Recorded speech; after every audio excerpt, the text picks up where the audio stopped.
that we have. So I just first want to say welcome to everyone. I'm really, really glad to see so many people coming out to join our conversation.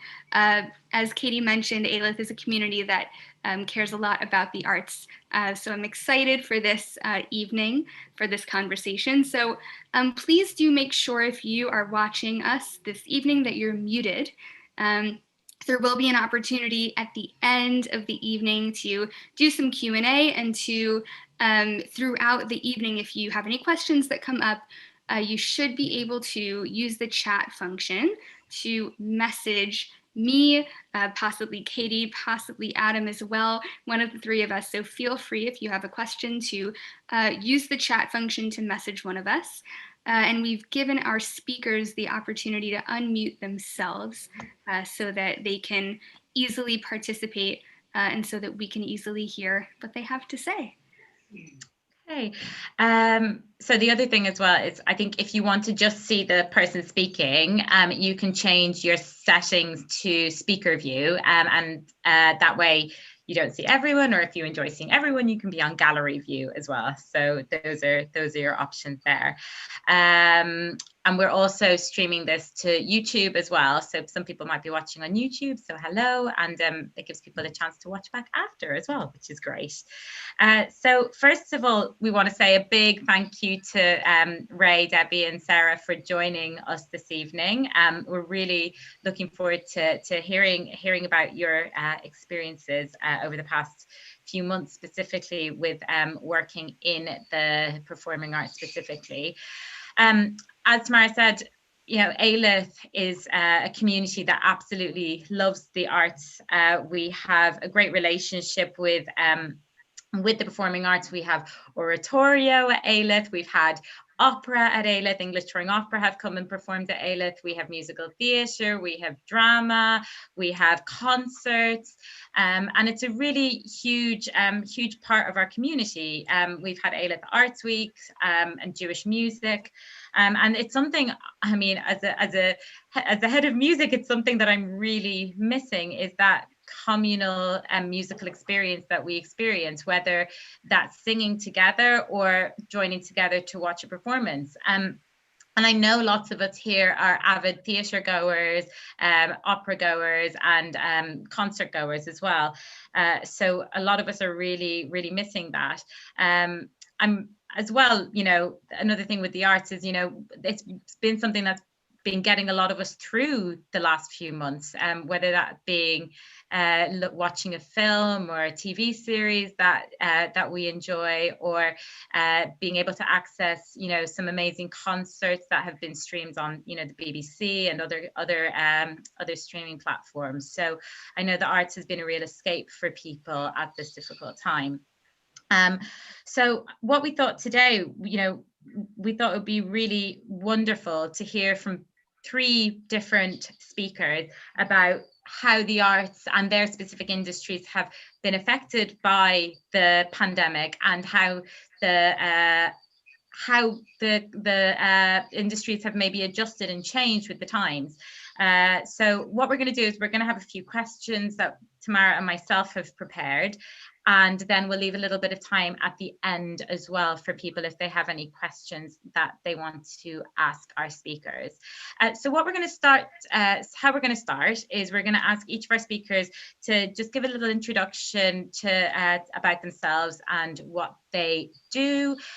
You might have read their biographies already, but this will just give people who haven't a chance to learn who everyone is. So I'm going to pick on Debbie first because you're unmuted. Pick the short straw. Hello, everybody. Hi. Yeah. Hello. So I am Debbie Chazen. Yes, I'm Lynette's sister. Hello, Lynette, if you're out there. Hello. So yeah, I'm an actress. I have been an actress for a very long time now, about 25-ish years. I went to drama school, went to LAMDA, and since I came out, I've been very, very lucky and done lots of theatre and TV and film and voiceovers and commercials and radio. So a bit of everything, and singing as well. So a bit of everything, really. Thanks, Debbie. Sarah, would you like to go next, please? Thank you. Yes, I'm Sarah Playfair, and I'm a freelance casting director, largely in opera. I mean, most of my career has been in opera, though I've also worked in straight theatre and in contemporary dance. And I cast largely opera, mostly for the smaller companies, because the very big British companies have in-house people to do what I do. So I work for festivals, for standalone projects, and in fact, I have 3 companies that I work regularly with year round and have been working with for over 20 years since I went freelance 22 years ago. I used to work for big companies. I ended up my full-time career as Director of Artistic Administration at Glyndebourne, which some of you may know. These days, my particular interest is in young British or British trained singers. That's why I know Katie, for instance. I think that's all I can say at the moment. I mean, it's a difficult time for all of us, but we're all doing our best, and I'm very lucky still to be working at my relatively old age. Thank you. Thanks, Sarah. And Ray. Myself, sorry, I was just unmuting myself there. Good evening, everybody. I hope you're all well in these troubling times. I am the managing director of a company called Metropolis Music. We promote concerts, do quite a few of them. We were the promoters of the V Festival before we closed that down as well. I've been with the company over 30 years. We were bought by Live Nation, who are probably the biggest concert promotion and venue ownership company in the world, about 3 years ago. So I now have a set of golden handcuffs and can't walk away as much as I would like to try. But yes, I mean, my profession at the end of the day is selling tickets and providing entertainment for people and building bands and rosters, et cetera, et cetera, et cetera. Hope that's enough for now. Thank you, Ray. So I figured we would start with a question, Ray, that I think you alluded to a bit just now. Actually, all of you have alluded to so far, which is how has the COVID pandemic impacted your work and your industry? And Ray, I know you had just spoken about the V Festival, which had to be canceled. I wonder if you maybe wanted to pick back up and be our first speaker to answer this question. Well, where do I start? I mean, this is the longest period in my career that I haven't been to a concert, for a start. In March, when we knew it was coming, we had really no idea how we were going to manage it or what it was going to do to our business initially, and also how we were going to get out of it. But the long and short of it is that by the end of March, we had shut down all our concerts. We had moved most of our concerts, which initially to Q4 of this year, but obviously now that hasn't happened. We've moved literally everything now to the end of 2021. We had to cancel all the festivals which are in the Live Nation portfolio, but it's not only just us. I mean, it's promoters around the world. Everybody had to cancel all their events. Needless to say, the knock-on event from that is that we work in an industry that mainly has a lot of freelancers. So a lot of people have gone without work this year. From a personal viewpoint in my company, obviously we've had to put staff on furlough, and people have lost their jobs. But then the whole thing of the rollback of the creativity of how it's affect artists is that obviously people had records prepared of what they were doing, but one of the weird upsides of this, that people have gone back into the studio and have started to work on new works, which I hope when we come back will be previewed to a lot of people, which I think will be very interesting going forward. But the overall effect on the industry has been devastating. It's literally, we have shut down as an industry globally.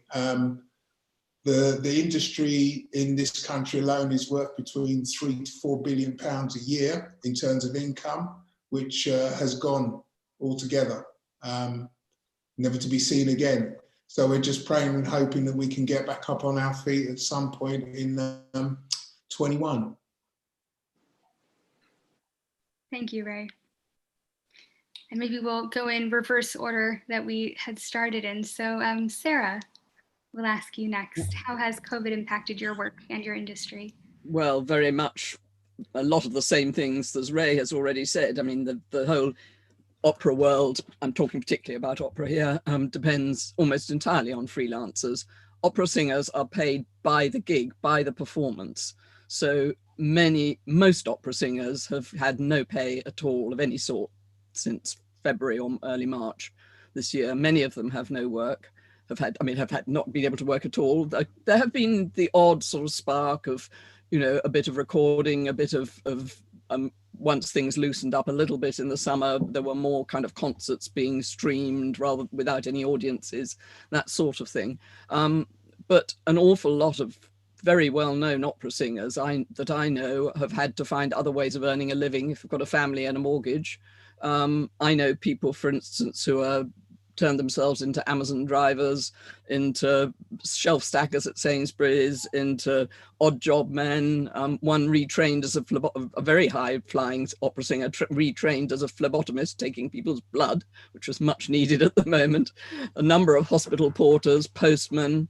I mean, you name it. People are incredibly resourceful, but it's not what they want to do. It's not what they've trained to do for many, many years. An opera singer normally takes anything up to 10 years to train. Even the lightest and youngest voices can be 5 or 6 years.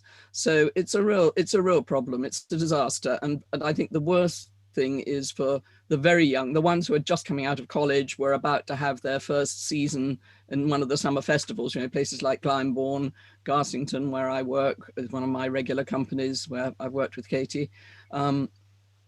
People come out of college and they go there to spend the summer learning their trade for the first time in a professional situation, and they've missed out. So, I think what we've tried to do is to find ways of making it possible for people to do things that will help them in the future. And we're thinking both of our audiences and of our participants. We, at Garsington in particular, we actually did run our entire young artist program. So 30-something young artists who would have been with us for the summer, singing in the chorus, singing small roles, understudying. They had a full online program. The only thing we couldn't give them was performances, rehearsals and performances, but we gave them everything else that we would normally give them. So talks, lectures, one-to-one sessions with people like me, coaching with our musicians, everything that we could possibly do remotely, we did. We also had parties and get-togethers, so they got to know us and we got to know them. I've never met half of them, but it's sort of just talking to them. And we had like weekly sessions where people could just drop in and chat if they were, sometimes, one or two people were feeling particularly low, and just that really helped. But in terms of what we did for our audience, we absolutely ramped up our online presence. I think all of us are fed up to the back teeth with what one might call isolation arias, singers giving us an aria sung in their bathroom. After a short while, it was great to start with. It really, I think it's good for them to actually sing. But to people like me, they were just, as a casting director, these were pouring into my inbox and I just didn't want to listen to them, I'm afraid. I did, of course, some, but it got to a point where there's just too much. And I think a lot of websites have really concentrated on that. With Garsington, what we did was to look at other ways of doing things. So we did our learning and participation department, which again is part of our freelancers. They did Monday Motivation. I don't know if any of you saw that, but every Monday in the first long lockdown, we had a 25-minute program of dancing music aimed at families, aimed at all ages. People could do a warm-up, a dance warm-up, and then a little dance, a vocal warm-up, some singing. We had singers coming in and singing with them. We had specialists, we had prop makers, we had wardrobe showing them how to make things, how to do things. It was fantastic. We actually, over the summer, we went up to, I was told at one point, 70,000 viewers. 70,000, that's probably doesn't sound so big to Ray, the sort of places you play, but coming from an opera house where we seat just over 600 people, that was amazing. And people were catching up on them. So we did that sort of thing. We did a very interesting series called Music for the Eyes, which was actually visual arts tied in with the music that we should have been doing this year. So each program was based around one of the operas that we were doing, and with visual arts specialists, academics talking about the art of the period and the style. This sort of thing. We did a program about the gardens of Wormsley where we perform. So we tried to vary it. We tried to give our audience something in addition to obviously streaming operas that we videoed and filmed before. We put those out as well. But I mean, those were easy to do, really. We could just trying to give them something different and to keep in touch with everybody involved. And that's what we strove to do, and we did. And then by the beginning of June, we managed to actually do a live concert with no audience, but a live concert that we streamed live. And then by September, we did some live performances of a concert staging of the opera Fidelio, with audience. It was amazing. I mean, we put out, advertised 4 performances, which sold out just like that. So we managed to squeeze in another one. And that was recorded, that was broadcast on BBC 3, Radio 3, and also on Opera Vision as a video. So we've just kind of tried, I think, keeping in touch, keeping in contact, keeping encouraging. And that's for audience as well as the people in the company. That's what we've aimed to do and really succeeded, I think. And my other companies did much the same. And one I should mention is one of the companies I work with regularly is a little company called Tete a Tete that does a festival of new music, new opera every summer. And this year they actually did the only pilot live opera performance under the auspices of the Department of Culture, Media and Sport and Public Health England. And they did that back at the end of July, just to test out what it was like being back in a live theatre with an audience and singing. And actually one of the things it taught us was that we needed, at that point, the advice was that we needed to leave 3 meters in front of any singer who was singing before we could have anyone. That taught us that's not enough. 4 meters was what we were advised as a result of that, because in the theatre lighting, they could see the droplets. So that was quite interesting. But in September then, Tete a Tete did a festival of a fortnight of performances at the Cockpit Theatre, which is a small theatre. By then, they'd rejigged everything that was going to be in the festival, 27 new operas or parts of new operas in development, all different show every night. And some nights we had 2 shows. And the composers and the librettists and the artistic teams for each one had to completely rethink it. So we did it partly live. We didn't know if we were going to be allowed to perform live. So everything had to be envisioned as if it could be live, it could be streamed. We even, because we're very, very aware of diversity and inclusion, we actually even made it possible for people who didn't have the internet to phone in and hear the operas. And somebody phoned in from Los Angeles and heard a whole opera, short one, but it was extraordinary. And we got through the whole of that fortnight, amazing.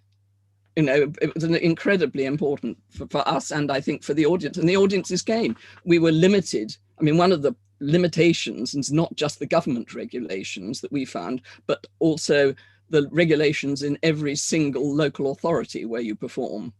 You have to go along with that as well. And one of the things is that we were regulated how many people we could have in the audience according to how many were in the cast of each of those 27 shows. So we had audiences ranging, the most we had was 25 in a theatre that I think seats 150. Most we were allowed to have. And the one with the biggest cast, we were only allowed 11 people in the audience. I was very proud to be there. So it's a struggle, but I think you just have to keep looking for ways and keep doing it. And again, we sold every ticket we were allowed to sell. People want to come. People have a real hunger. So sorry, I banged on a bit for too long, I think there, but I think it gives various examples of how one can achieve what we all need right now. Thank you, Sarah. And you've, in a great way, sort of preempted the next question that Katie will ask, which sort of expands on, no, it's good, just sort of expanding on some of the adaptations that you might have needed to make in light of the pandemic to sort of keep that creativity going and to still create some good quality work. So thank you. Well, there are other adaptations. We can come on to those when you want. Absolutely. Debbie, how has your industry been affected by the pandemic?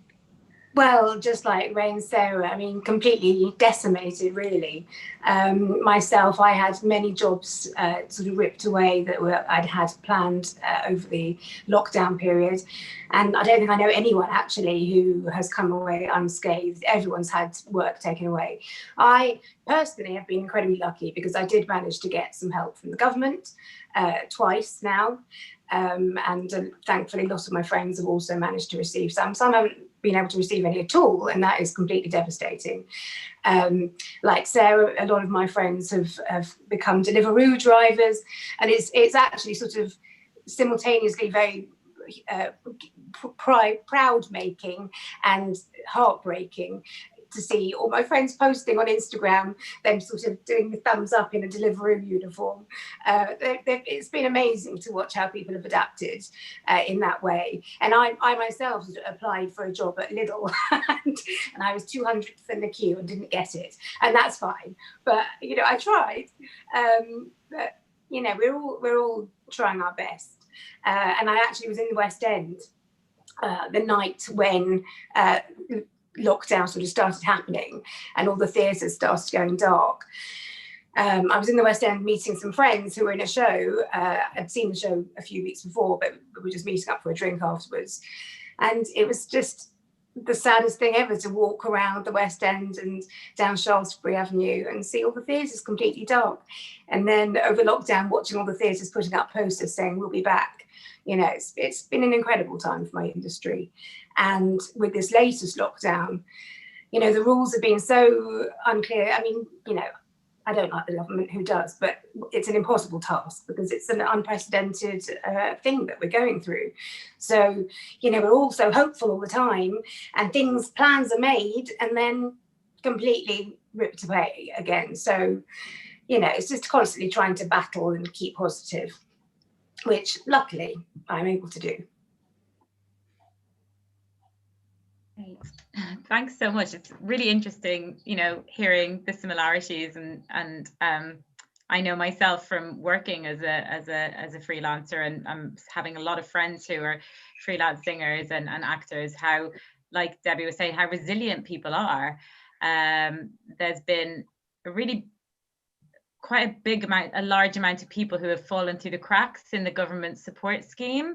You know, people who have maybe had a year of maternity leave and that's affected their taxes, people who maybe have a limited company, all these different things that they've fallen through cracks, and people are absolutely amazing in terms of their resilience. I have so much respect for artists. It's a tough old career anyway, and been made incredibly more difficult this last year. So the next question we have is, how is your industry adapted? I'm actually going to add to it a little bit, just because I think we can. So the question is, how is your industry adapted and innovated in light of the changes associated with COVID? And what I'd like to add to it as well, everyone, is how do you think these changes that have happened are going to lead to long-term changes within the industry, or do you think, you know, it's going to be a temporary measure once things are back to normal, whatever normal is? So let's go back to Ray and see what you think about that, Ray. Well, that's quite an interesting point, because obviously what Sarah mentioned, the whole world of streaming and live entertainment has come to the fore because of this. Obviously, what we're watching at the moment in Zoom through this platform, it's obviously a way of two-way communication. The problem with this in the world of performance art and live music is a thing called latency and the speed at which the delivery is given. So what that has done, and I will come back to another point on this as well, is that the clever tech heads within the business have been developing low latency delivery systems. These are not cheap things to develop, and to do what we're doing with Zoom, to hack that into a way that works to deliver entertainment, is quite a difficult and expensive process. But the one thing which it has done is it has stirred the creative juices of people that work in the video and technical side of our business to actually try and come up with the solutions, because obviously it helps them to get work going forward. What that means in terms of our business going forward is that people still want that interaction with live performers, But what I think will start to develop is going to be a hybrid version of viewing this entertainment. So you have companies out there like Melody VR that use a virtual reality app which you can use on your mobile phone, which means you can watch a concert from various different angles from anywhere in the world. Combine that with ultra low latency in terms of delivery means you have a different way of consuming the entertainment. It's a bit like how the recorded industry went from CD to digital streaming.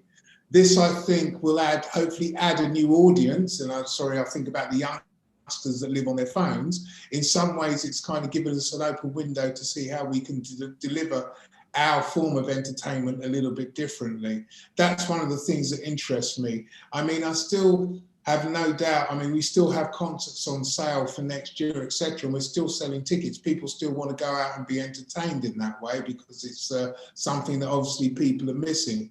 But I think one of the upsides of it is that it's just made us all actually think about how we deliver our, and I hate to use this word for the arts, but deliver the product that we're selling in a better, more interesting, more vibrant way, because people have had time to think. Creatives have amazing minds, and given time for them to think, they'll come up with some very interesting solutions. And we've had a number of them that have come across, because as Sarah mentioned earlier, the thing about people just singing in their bathrooms and things like that, it was great for a little while, but now people have got to the point of like, what's next?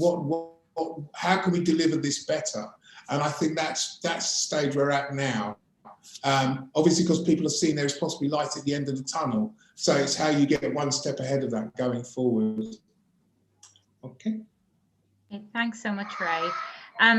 Sarah, I know you were talking earlier about some of the innovations that Garsington and Tete-a-Tete have made. I've seen as well things like, I've seen online, they've done a V-opera, have done a whole L'Enfant production, for example. You might want to talk about things like that, what companies have been doing to, adapt and innovate through these times. Yeah. Well, I think there's a lot of creative energy, as Ray has said, and creatives are brilliant. There are a lot of things. I mean, I'm old. I don't pretend to be up on the kind of video and streaming things at all. I mean, I'm luckily not afraid of technology. I was a computer programmer in the 1960s. But I think now, I think one of the things I'm very glad about at the moment is that I am old. And I don't think it's going to be up to me to steer the industry where it needs to go now. But I think it has to change. Certainly our side of it has to change. We're not going to give up on live, because live performance is a totally different thing from seeing anything on a screen or through earphones. It depends on the audience. The audience is part of that performance, and it's incredibly important. And one of the joys I've had actually has been going to as many performances as I could between lockdowns. I mean, I've been to at least 25 different shows, not all my own, but in other places, particularly plays, one-person plays. There's been a lot around, and it's just such a joy to go into a live theatre. It really is. But I think just going back to I'm sure there are all sorts of ways that we can use technology to bring the whole thing to a younger audience, but I think it's probably going to be up to them to actually be part of making what works for them work for them, because I don't know what works for a 21-year-old. It's beyond me to even understand the way they use their phones, the way they use technology. So I think we need to bring them in. And just going back briefly, when I was into one of the things you said, Ray, about being the creative minds, I mean, that's exactly what we did with Tete-a-Tete, was we actually brought all the creatives together to talk through not just how they adapted their productions, but also how we were going to sell them, how we were going to market them. And in fact, the pricing system for our cockpit performances was actually, the way we priced it was a suggestion of one of the librettists who'd written the words for one of the operas. And it was such a good idea that we did it. That's what, so ideas coming in from all sorts of different directions. And I think we need to be open to those ideas and to see how we can use them to forward our own art form, really. I have to say, never have I been more glad to be old. Never have I been more glad to be no longer a manager and only doing specialist work. as I managed for many years.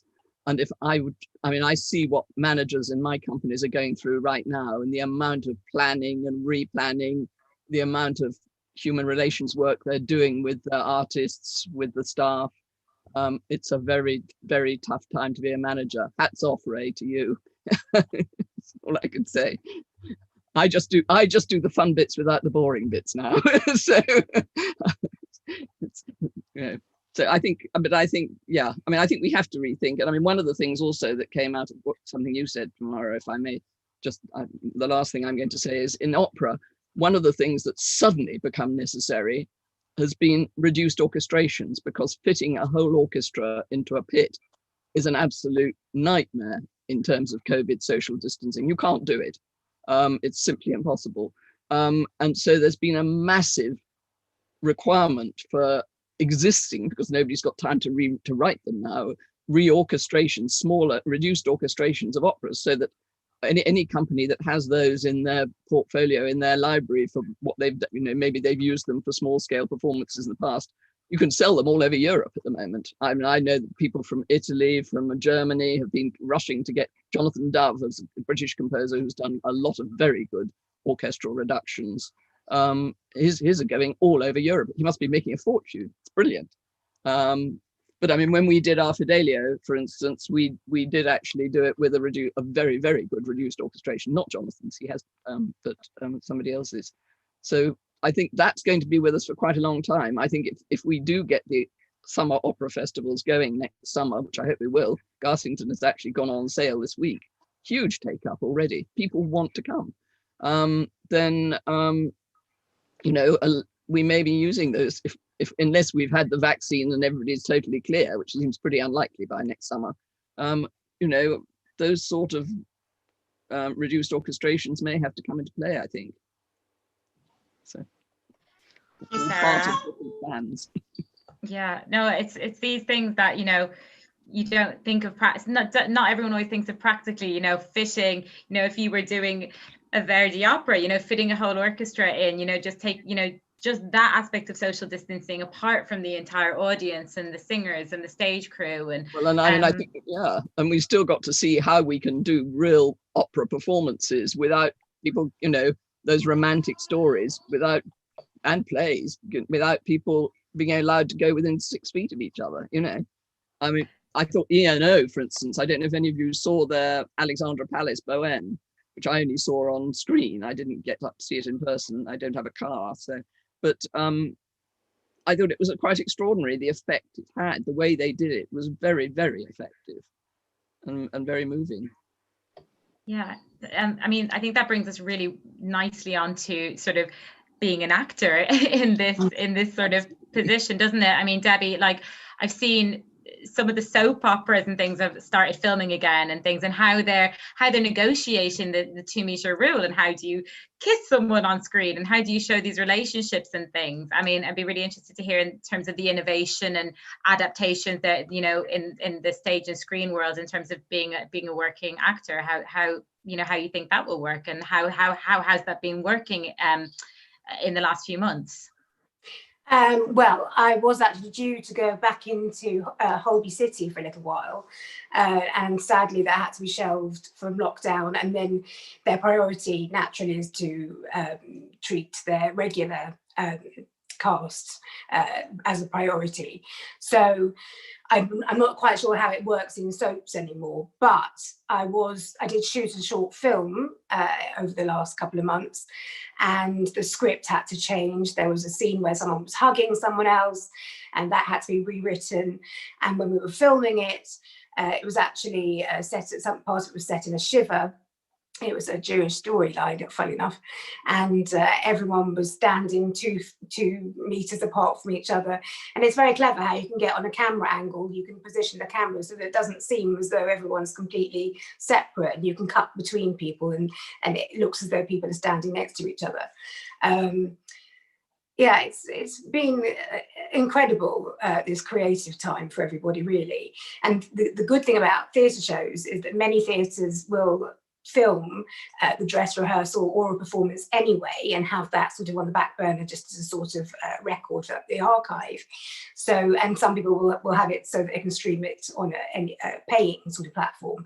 As an avid theatre goer, as well as a practitioner, I enjoyed many live streams, like the National Theatre Show, fantastic shows, the Old Vic, the Hampstead Theatre, all sorts of theatres were showing things that they might have just had in the archive and weren't ever planning to show. And I hope going forwards, one of the questions you asked before is that ticket prices might come down. I've seen a show, I think, which one is it? I can't remember, sorry, forgive my terrible memory, but it's a show where the ticket prices are still sort of £165 in the stalls. And this cannot continue anymore. And I know that unfortunately it's a sort of double-edged sword, because, you know, they just need to make their money back, and how they're going to make it back if not in ticket sales. But at the same time, people can't afford to go to the theatre anymore. They couldn't afford £165 before. So I'm hoping that all the easy access now to live theatre, which, as Sarah said, is not the same. You can't get that same buzz watching your telly as you can in a real building. But I'm hoping maybe that will have an effect for the future, that maybe ticket prices will level out. Another thing that happened to me, so I was, one of the plays that I was due to do before lockdown, that was a play with music as opposed to a musical. I'm not quite sure why. But instead of having 11 actors and a band, they've now rewritten it so that there are 6 actors doubling up and also actor musicians. So I've had to revisit my primary school recorder for that one. I'm not even joking. But luckily it's set in the 17th century London, so I can kind of get away with it. and my character's drunk, so I think it'll be fine. But that is another creative way in which people are just kind of thinking outside the box. And, you know, performers are incredible.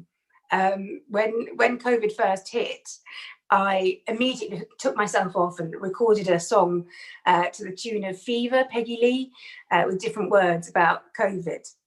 And I thought I was terribly clever, and I put it online, and then I clicked the button next to it and saw 3,000 other songs that other people had done.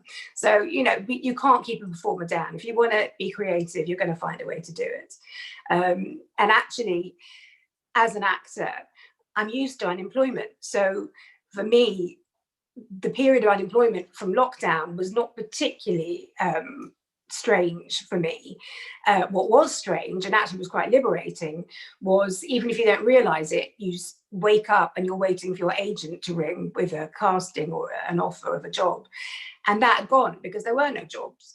And actually it was quite freeing and let me express my creativity by doing other things that I never have time to do normally. Like I wrote a play, and I did some video stuff with some puppets that I had from a theatre show I did years ago that were kept in a suitcase for years. And, you know, I recorded some songs, and I wrote some songs, and, you know, and all my friends were doing the same sort of thing. We were all just finding ways to be creative. So in a way, it's sort of been, that sounds ridiculous. I don't mean it's not been a good thing at all, but it's, you know, we've through adversity, we've found our strength and courage, I think. Thank you, Debbie. I think one of the things that you'd said that really struck me was about the sort of barriers to accessibility, that sort of the ticket prices remaining as high as they are, and the pandemic being what it is. It really brings up questions around how the accessibility, the nature of the accessibility of the arts has been shifted during this pandemic. And we've seen barriers to accessibility for many people. I think there are a number of technophobes out there who are probably feeling like this pandemic, being so reliant on tech, has really created barriers that are a bit insurmountable, which is one challenge. For me as a cantor, a job that is predicated on singing with people, a huge barrier, obviously, of this pandemic has been that there are certain things that we can no longer do. Interestingly, from a synagogue perspective, from a clergy perspective, it has also opened up avenues of accessibility, people engaging in shiurim, engaging in lessons and lectures in ways that they maybe couldn't before, due to distance, due to other barriers or things of that nature. So I'm curious whether some element of your industry has been made more accessible during this pandemic, and whether some of those accessibility changes might continue into the future whenever we return to, as Katie said, whatever normal will look like. So maybe we will throw it back to Ray, just about speaking about the accessibility issues. Well, it's quite interesting. The one thing about which Debbie mentioned about pricing will be quite important when we actually get our industry up and running again fully. I think because obviously at the top of the pyramid is obviously the talent in terms of what they need to get paid, but I think people will want, because everybody's going to want to get back in the saddle. I don't think people are going to be priced out of coming back into the arts. I think that so far the government have done a good enough job in funding the venues and certain the companies, so that hopefully they won't feel the pinch so much when they do come back. I think the way how things are structured in terms of how companies go about their work will be very different, which obviously will affect the pricing structure going forward. I know from our side with the festivals that we do is that the pricing has been kept at a reasonable price so that we can get the customers back that we haven't before. I know that the bigger artists I know definitely have been willing to help with reducing some of their fees in order to keep the ticket prices low. And as I mentioned before, the hybrid version, what we're doing of bringing streaming on board and bringing customers in that way is looked at being done at a reasonably priced way to make everything readily more accessible again to people. I think the last thing we want to do right now is to put up any barriers to the arts for people wanting to return to the arts and enjoy what they did before. I think anybody that goes down the road, and I'm using this term very loosely in terms of looking to profit from people coming back and thinking they're going to pay anything, I think is definitely going to be the wrong approach. However, I think we just have to remember that people will be coming back into an industry where they haven't worked for a while, maybe be working outside of it, and will need to be paid a reasonable salary and wage going forward. But I think the overall feeling I get from my side is that everybody is mucking in to make sure we keep our industry as accessible as possible while still providing a good level of service and also providing the right outlets for the talent creatively going forward. Thank you, Ray. Debbie, I was so struck by the imagery of the sort of theaters going dark as you were walking down the street in the West End. So I'm wondering, as the theaters went dark, were there any sort of accessibility measures that your industry had put into place that you feel might even continue past the point of the pandemic? I think it was just such a shock and so completely unknown before what was happening that it took a little time for people to reassess. And I think, you know, everyone's so desperate to get back into it. Pantos have been, which normally are planned back in March, you know, they've been on hold. And then come November, which is very late in the day, friends of mine have been told they're now in a panto. So I think people are just trying to get anything going that they possibly can. You know, what I was saying about ticket prices, I think with public stuff like pantos, which is a family kind of thing, the prices are being kept quite low, which is great. And I think just the creativity of all the live streaming is going to continue, definitely. And that sort of benefits both the creatives and the audience simultaneously. So I think that's something going forward we definitely need to consider as an art form in itself. I myself put on a play, we sort of Zoom recorded this play called Little Wars. You can get your tickets still at littlewars.co.uk. And it was quite a fascinating endeavour, really, because you know, I'd never done this sort of thing before, but you have to just find a way through to do some kind of play online. And more companies are doing this sort of thing. You know, there was something recently, there was a sort of murder mystery, kind of almost like a documentary that you might find on Netflix. Again, terrible memory, forgotten the name of it, but you might have seen it. And it was just brilliant. And there are all sorts of things going on like that. So I'm hoping that that sort of thing will continue, because God knows when we'll be back in the theatres now, and nothing will ever be the same again. Hopefully we will all get this vaccine and we'll go back to normal, but it's going to take its time, and in the meantime it's very devastating. So yeah, all the accessibility that we possibly can provide, I think, will be put in place. Thank you, Debbie. Sarah, what is your take on sort of increased accessibility during this time? Well, interestingly enough, my 3 regular companies, 2 I've mentioned already, Garsington Opera, which is a summer festival, entirely unsubsidized, but which employs a lot of people, and particularly gives a lot of young singers their first step into the business. We don't just perform, we do other things as well. We have a learning and participation department that operates in the local area in a number of schools and communities year round, not just in the summer. But so they need to charge high prices for their summer festival. There are ways you can get in for less. We have special rates for under 35s.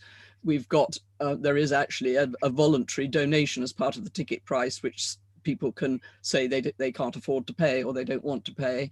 But the vast majority of people do pay the full amount, because they know that that money goes to create the work, to pay for the performers, to pay for the whole institution. We have kept going this year. We've provided all the things that I've told you so far about. We have no subsidy. We got no government money from the pandemic funds. We've done all of that out of our own reserves, and we are still going, and we'll certainly be going. We've already announced next year. We're tightening our belts, but in terms of inclusivity for the audience, I think we're doing what we can. We do schools perform. We do particular shows for schools where all local 600 kids from the local schools come and see a full performance with the full orchestra, everything else. So we do work like that.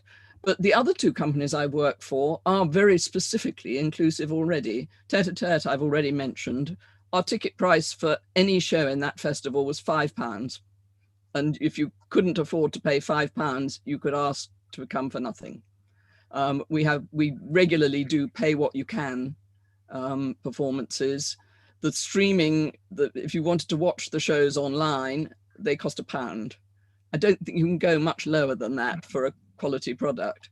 But the other company I work with is very different again, is Birmingham Opera Company. I don't know if anyone here knows about them. They work very specifically within the community. Usually we have anything up to 200 members of the community actually performing in any opera we do, and we don't just do easy ones. We did Shostakovich's Lady Macbeth and Mtsensk last year, for instance, with 150 or 200 local people as part of the chorus. We do it with, we have the City of Birmingham Symphony Orchestra, a great orchestra playing for us. We don't go to theatres, we play in found spaces, usually things like derelict warehouses. And the audience is very much the local Birmingham audience, the people who are normal people who don't go to opera houses, they don't go to theatres even, a lot of them. We work very hard at getting a real cross-section of the Birmingham population involved, and I don't even know what the tickets cost, but I think most people who come don't actually pay for their tickets because they're family or friends of the people who are in the show and get free tickets. Again, it's a subsidized company that the subsidy goes to pay for the work.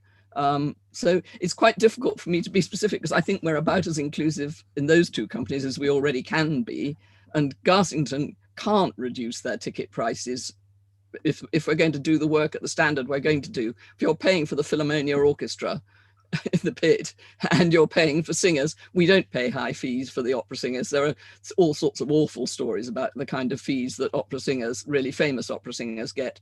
We don't pay those sort of fees. We have an absolute limit on what we pay, and very good singers come and sing knowing that they would get 5 times as much in Covent Garden or somewhere like that. But they know they won't get it for us, but they come because it's a good place to come, and they get good standard work, to work, good standard creatives to work with. So I think it's quite difficult for me to comment on that. I'm absolutely, I I hope we can make it possible for people to come to the shows. But my feeling is that certainly in the shows that have been opening up between lockdowns, as it were, that those theatres have been trying to keep prices down. Certainly they've been making seats available at very reasonable prices. My only problem with those is I tend, as a casting director, I go to a lot of shows. I tend to go by myself. And at the moment, there are very, very few single seats available. I booked for a show at the Almeida, for instance, and then had to change it because I've got to have a minor operation. And there were no single seats left. I've had to buy a second seat because the only way I can go is to buy 2 seats because I'm my own bubble. Luckily, I managed to find, rather cunningly, I found a seat with a restricted view seat next to it, which was much cheaper. So I got that. But I think it is a problem. And I mean, Covent Garden, for instance, the Royal Opera House have been very, I mean, they've had a real problem with their pricing because they say that they simply have to, they're allowed to sell so few seats that they have to keep them in bubbles and they can 2s or 3s or 4s, and they can't afford to have a lot of single seats. But I mean, another point I was just going to say also is that I think what I've been saying possibly has demonstrated that I work for relatively small companies who are fleet of foot, who can change their planning very quickly, who are very much on the ball for changing the direction, whatever they do. The organizations that are having massive problems at the moment are those who have huge staffing costs, huge buildings to run. Somewhere like the Royal Opera House, Covent Garden, who've already had to make a vast number of their staff redundant, having furloughed them to start with. They're so largely dependent now on their front of house catering, which is open all day. So people go in, they make a lot of money out of people going into the cafes during the day when all those tourists in Covent Garden who aren't there, of course, at the moment.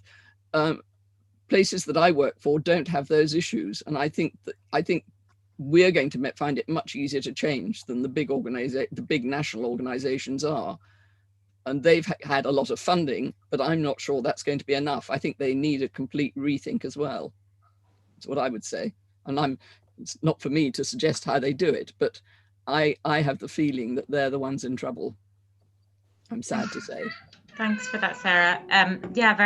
I didn't think about that with the bigger companies, that, perhaps being more difficult for them with that. They have huge overheads as well, like absolutely huge overheads. Absolutely. Yeah. The other thing, actually, I just want to say from something Debbie said was agents. Agents are in real trouble at the moment. We should think of them as well. 2 major music agencies have gone bust as a result of the pandemic. And so a lot of musicians and performers from our area have found themselves out on the streets without an agent. They're in terrible trouble. And they're spending so much time jigging and rejigging their artists' workloads or their calendars, and also supporting their artists who are going through such emotional strain. We shouldn't forget them. Thanks so much, Sarah. And thank you for everyone so far for your answers. It's really, and your insights. It's really interesting. Sorry, my daughter's being really loud in the background. So I wanted just to open up for some questions. I do have a question here from Mark Harris, which I'm going to read out. But if anyone else has any questions after you should be able to type in the chat box to Tamara or myself or Adam, I think. And if not, you can wave and we'll keep an eye out as well. So the question from Mark is for Ray. He's wondering, from a logistics point of view, when will the organisers of Glastonbury have to make a decision to go ahead for 2021? And do you think it will go ahead? I think you're asking me insider industry information there. Glastonbury usually starts building in March, okay? And obviously a lot of the suppliers, Glastonbury is very much an anchor festival for all the festivals in Europe, because you only have so much fencing, so much staging, etc., and it has to do all the festivals. But Glastonbury usually starts building in March. I imagine a decision would have been made already, one way or the other. I think one of the problems with festivals at the moment, in terms of where we are for next year, is obviously COVID has caused a lot of problems in the insurance world, and one of the things which we need in this industry is insurance. So there's a lot of issues that go behind that. But my gut, because I can't say 100%, I'm quite sure Glastonbury will go ahead. I do know a number of acts that are already booked for it, but it's just a question of when they can run it up. And obviously, because of what's happening with the government and the vaccine program, everything is changing from week to week, and that affects your decisions in terms of how you set these things up. But yeah, I think it will go ahead. My uncle will be very happy to know that. He is a big Glastonbury goer. So does anyone else have any questions? I don't have any on the chat box, but I'm looking out for people waving, anyone whose video's on or waving their hand. Oh, Abby has a question. Let me unmute you, Abby. No. Hi. Hello. Debbie, you kind of spoke about this, but I mean, it was mentioned that you didn't mention this, but it was mentioned that kind of this new audience was this younger audience. And I have to say, but because of social media and because of things becoming free and accessible online, but I have to say, and as you mentioned, I don't think it really is younger audiences, but more those who don't have access to live theatre because of maybe not being able to afford it or not living in a city where theatre is made available to them. And I think there's been some real positives from these free performances and from them going on mainstream platforms where they're seen.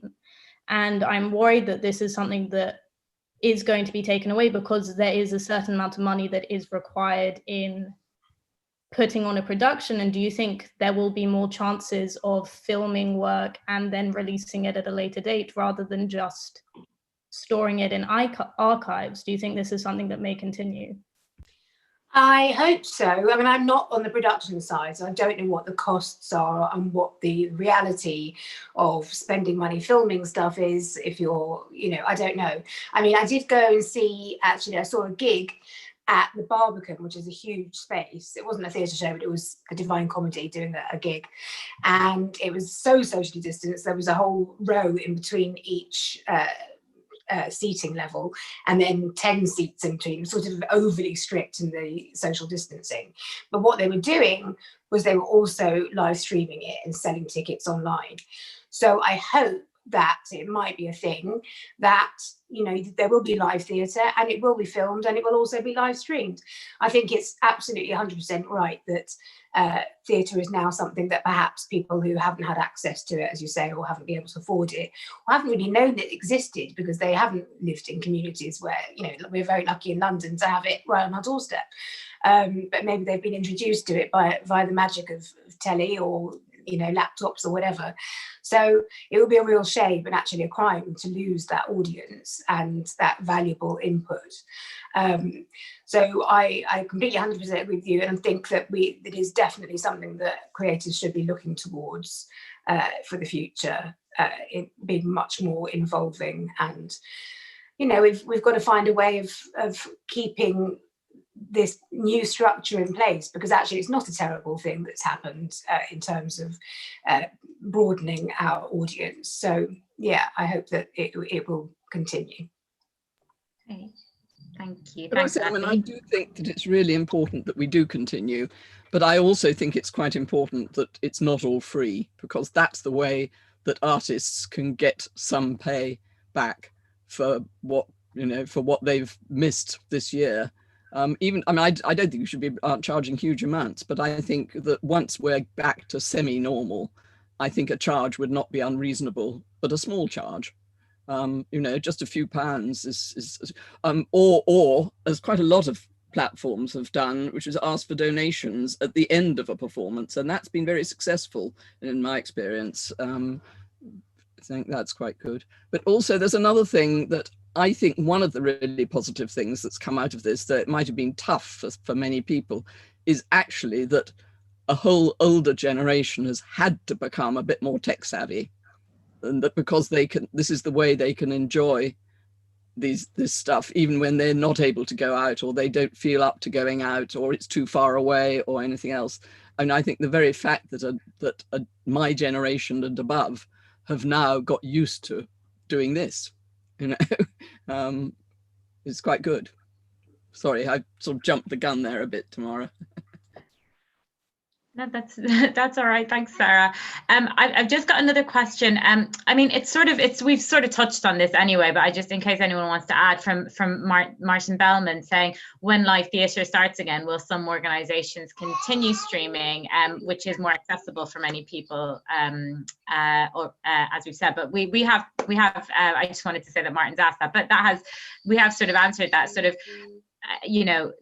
I think it's a great thing in a way. People actually have come to me and said, I watched something from the Metropolitan Opera House because that was being streamed on YouTube, and I never would have done that if it wasn't for lockdown, because I wouldn't have had, wouldn't have thought to do it, but I was at home and when I'd normally be at a restaurant or whatever, and in ways it's been great, and in being, making things accessible. But I agree with what Sarah is saying as well. It's important that artists get paid. Artists spend a long time, like Sarah said, opera singers, some for 10 years, dancers. I know Abby's studying to be a dancer. How much work goes into that, Abby, and myself, my own experience as well, going to music college. People, whether it's behind the scenes in stage management, in costume and set, musicians, all these people put a lot of time, money, and put their lives into things, and it's important that artists are able to make a viable living at the end of this. And I think that's the thing that is very scary at the moment for people, is if everything is free, then as a viable profession to make a living, it makes it very difficult. But I do think the accessibility that we talked about has been amazing in ways that we hadn't had before. I'm aware that we're going over time now, and if anyone does have more questions, please feel free to send me or Tamara an email, and I'm sure our lovely speakers will be happy to answer them if you think of something after, and I can pass on an email.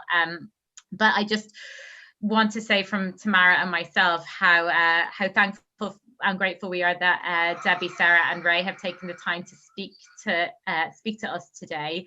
Like I said, ALITH is a community that very much values and enjoys the arts, and I know that we are all raring to get back to live theatre and live performance and concerts as soon as we can, but we are very appreciative of the arts that we have been able to experience from our computer screens. So I would like to say a really big thank you to all of you, and good luck with the future. It's going to be interesting, but like you said, artists are resilient and very creative, and I'm excited to get back to shows and see what everyone produces. So thank you so much. It's just so wonderful getting back into a live theatre. There's nothing like it. Yeah, it will be a live concert, Ray. Yeah, they're coming back. Don't you worry. They certainly are, definitely. All right. Well, have a lovely evening, everyone. Thank you so much. Thanks, Tamara, as well, for being an amazing co-host. Thank you for inviting me. Bye. Bye. Thank you. Bye. Bye, everyone. Bye, everyone.